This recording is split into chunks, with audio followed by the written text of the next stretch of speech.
Hi. Today we're going to look at Chapter 2, Understanding Life's Design. And the first part of this unit talks to us about the scientific method.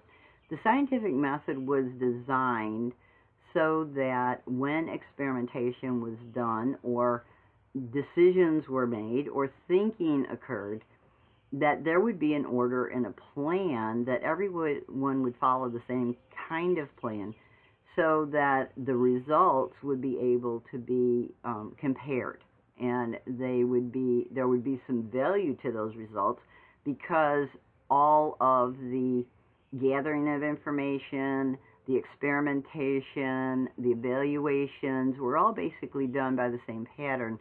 So we're comparing apples to apples and not apples to oranges, basically. In the scientific method, first of all, we ask the question, wonder about that. And then we have a hypothesis. Well, I think this is the answer. Once the hypothesis is developed, then the scientists, the researchers, go about gathering information that's already known about the topic, about the subject, because you don't want to just spend a lot of time and energy replicating information. And then they begin to design experiments that will actually add data, or add some information to their understanding. Once those experiments are done, a group of people get together and look them all over, and they make an evaluation of what does this data tell us? What are we learning? What is our evaluation of this data?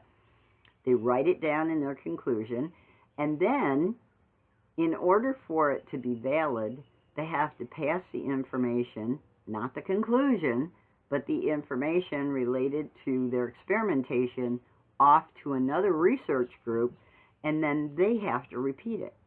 And by repeating it again through the scientific method, so that all of the steps are done the same way, when both groups come up with the same product or the same information, then there's some validity to that, the information that has been learned in that experiment, the information that may be added, maybe a further understanding of something.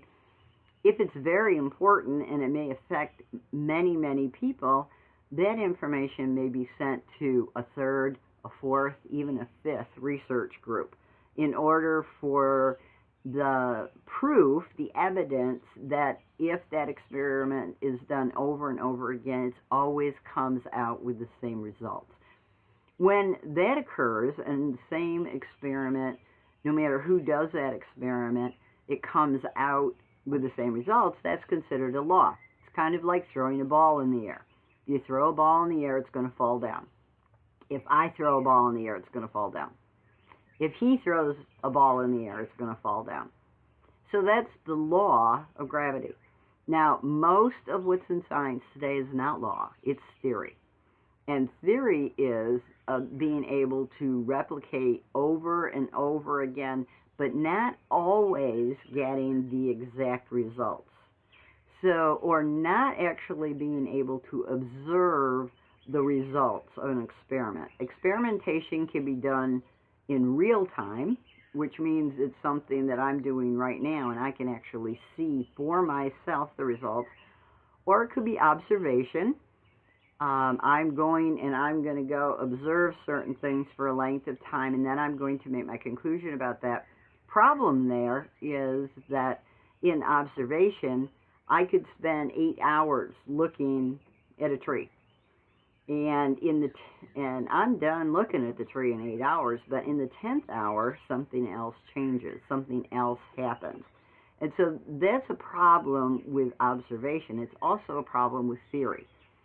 Theory is a culmination of ideas that people have, but those ideas are subjective to the attitudes, to the perception of that person, maybe the area they're coming from, maybe the things that they have thinking in the back of their mind that they have already preconceived that this is what I think is going to happen and I'm just going to prove it.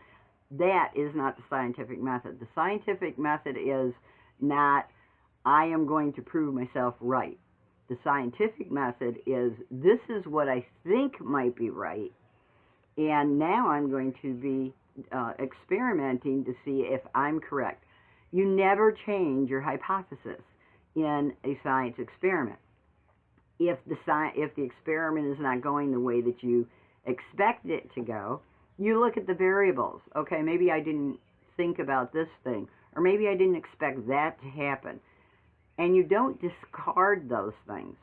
You put those into your ultimate evaluation at the end, and it might give you a different understanding, but that's the benefit of going through experimentation, to get a new understanding. Everyone doesn't know everything, or why would we bother? And so in order for us to actually learn, we have to get new opportunities, new experiences, and let that work in our brain through the patterns that we can trust to know that the scientific method works for us.